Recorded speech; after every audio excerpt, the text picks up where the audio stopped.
नमस्कार दोस्तों, आप सबका फिर से एक बार हार्दिक अभिनंदन है, स्वागत है। मेरा नाम इंजीनियर मुकेश कुमार झा है और आप देख रहे हैं वास्तु विज्ञान एवं भवन निर्माण। आज की इस कड़ी में हम लोग डिस्कशन करने वाले हैं गेस्ट रूम के बारे में। हम लोग जानते हैं भारतीय परंपरा में अतिथि को देव तुल्य माना जाता है, इसलिए कहा गया है अतिथि देवो भव। और हम लोग चाहते हैं अतिथि जो आए उनका अच्छा से सत्कार हो, मान-सम्मान हो, हमारा रिश्ता बढ़े।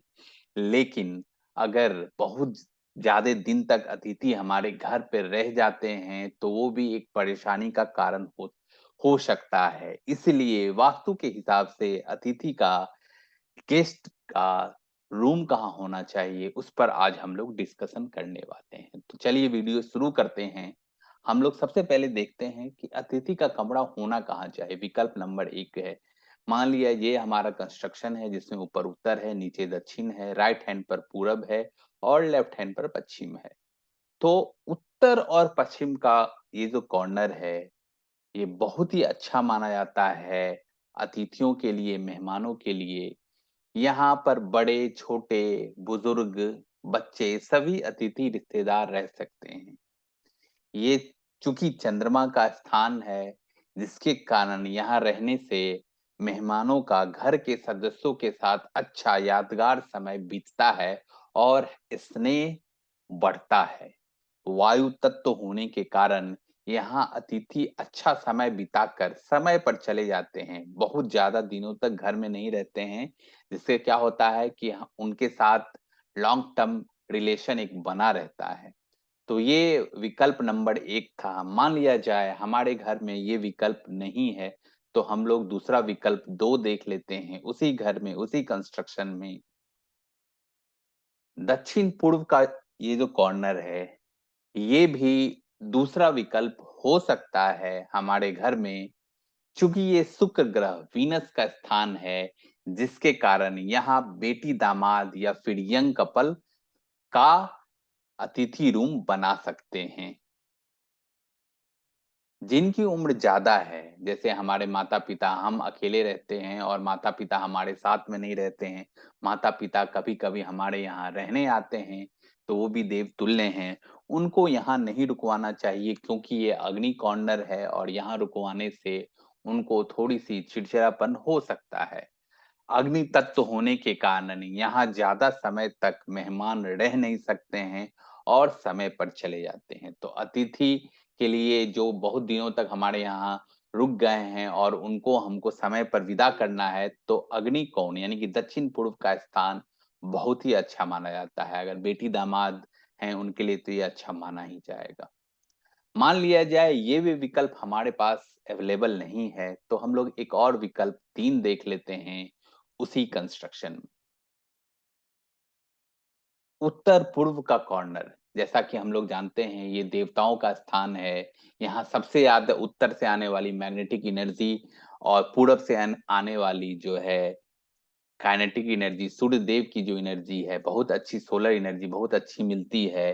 तो पूरब का कॉर्नर और ये उत्तर का कॉर्नर, ये बहुत ही अच्छा माना जाएगा।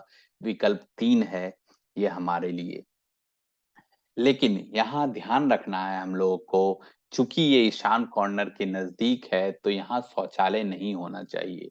ईशान कॉर्नर के पास होने के कारण ये बुजुर्गों को या फिर बच्चों को यहाँ रुकवा सकते हैं। जैसे हमारे सास-ससुर हो गए, दादाजी, दादी होगी, नाना-नानी हो गए या कोई छोटे बच्चे हैं, उनको यहाँ रुकवाया जा सकता है। जल तत्व के कारण यंग कपल को यहाँ नहीं रुकवाना चाहिए।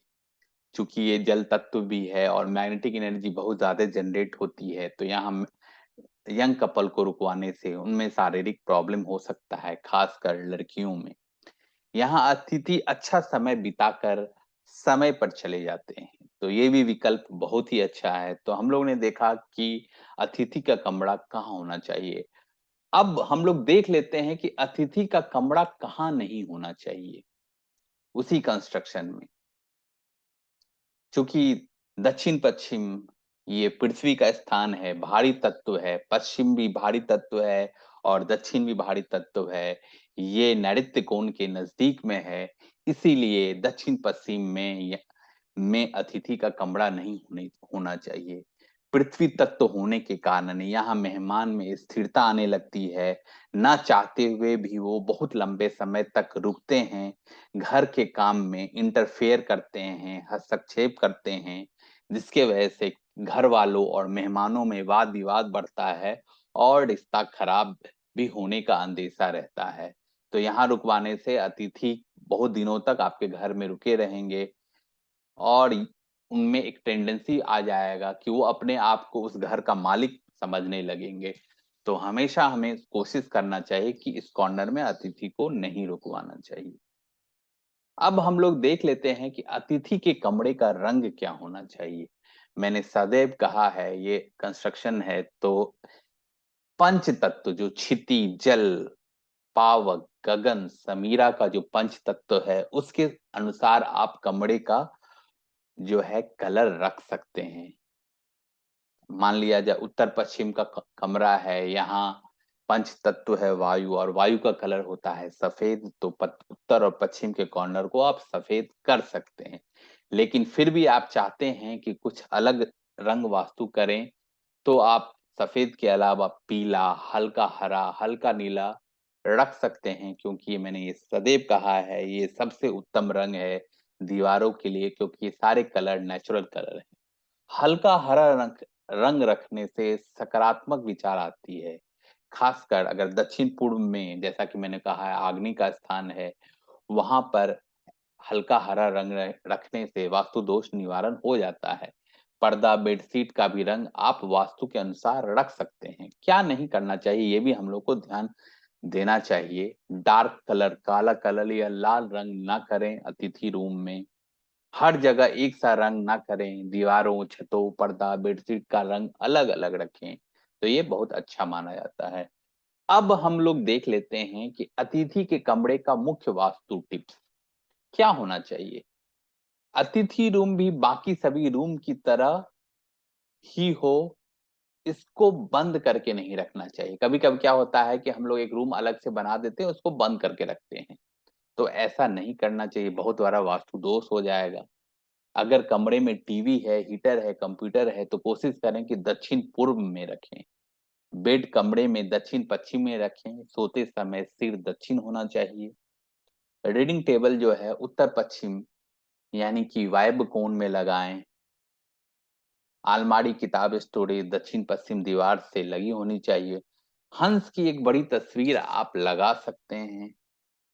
घड़ी पूर्व या उत्तर की दीवार पर ही लगाना चाहिए। अब देख लेते हैं क्या नहीं होना चाहिए। पूजा स्थान या अन्य भगवानों का फोटो ना हो, ऐसा कोशिश करें। आक्रामक जानवर, कबूतर, युद्ध, पूर्वजों का फोटो या सिंगल फोटोग्राफ नहीं होना चाहिए। गमले ना रखें, कृत्रिम फूल भी ना रखें, कांटेदार पौधा भी ना रखें। कोशिश करें कि अतिथि के कमरे में मकड़े का जाली ना हो, गंदगी भी ना हो, जूठे बर्तन भी ना रखें। और सोते समय कभी कोशिश करें कि अतिथि का सिर उत्तर दिशा में ना हो। तो दोस्तों, मेरा ये वीडियो आपको कैसा लगा, लाइक करके जरूर बताएं। मेरे इस चैनल को सब्सक्राइब करें, अपने दोस्तों, मित्रों, साथियों के साथ शेयर करें। आपका दिन शुभ हो। बहुत बहुत धन्यवाद।